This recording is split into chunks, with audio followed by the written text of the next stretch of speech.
Can addressing the topics of gender and sexuality in literature have a significant impact on adolescent readers? The answer is yes. In their book Reading Children's Literature, A Critical Introduction, Carrie Hintz and Eric Tribunella discuss many important topics that arise when analyzing the gender roles and varying sexualities revealed in children's books. Today we will peek into the pages of a young adult novel entitled The Cat Ate My Gym Suit, written by Paula Danziger. This delightful piece of literature touches on many gender-related stereotypes, but also breaks away from certain conventions in a meaningful way. Let's take a closer look at this young adolescent novel. Hintz and Tribunella state that, quote, clothes and toys are clearly used to teach children about gender and to reinforce conventional distinctions, end quote. Paula Danziger proves them right when she writes, we are looking for a party dress for my daughter. Oh, isn't she sweet? What do you want, honey? However, she also contradicts this stereotype when Marcy, the young protagonist, responds by saying, I want a pair of size 5 blue jeans. She asked what I wanted, not what I was going to get. In the novel, Marcy is one character who truly tests the theory of sex versus gender. Her characteristics and behavior lend more toward the masculine even though her sex is female. As Hintz and Tribunella state, quote, though there might be a relationship between the two, sex does not determine gender, end quote. Marcy may be a female, but she doesn't love all of the stereotypical female things.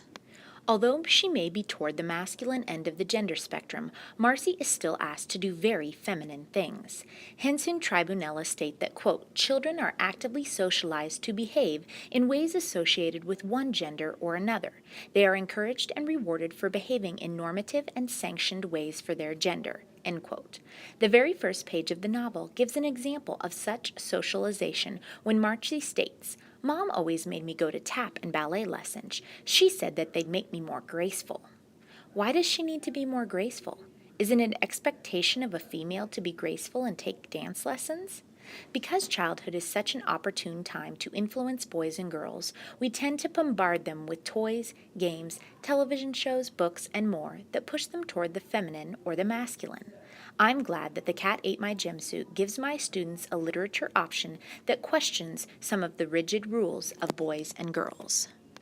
One of the main storylines of the novel is Marcy's relationship with the teacher, who gets in trouble for controversial teaching techniques and her refusal to pledge allegiance to the flag.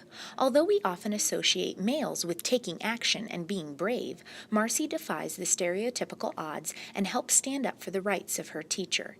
Instead of being a meek girl, she gathers the courage to make a stand for a caring and dedicated friend. As I stated earlier, this novel points out some of the stereotypes and expectations we tend to place on young girls in literature.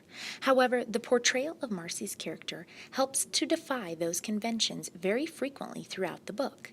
Hintz and Tribunella acknowledge this trend in rising realistic fiction and problem novels for and about young girls. Many authors, including Danziger, are attempting to, quote, embody the concerns and lives of contemporary girls who must contend with the social realities of modern girlhood and young womanhood, end quote.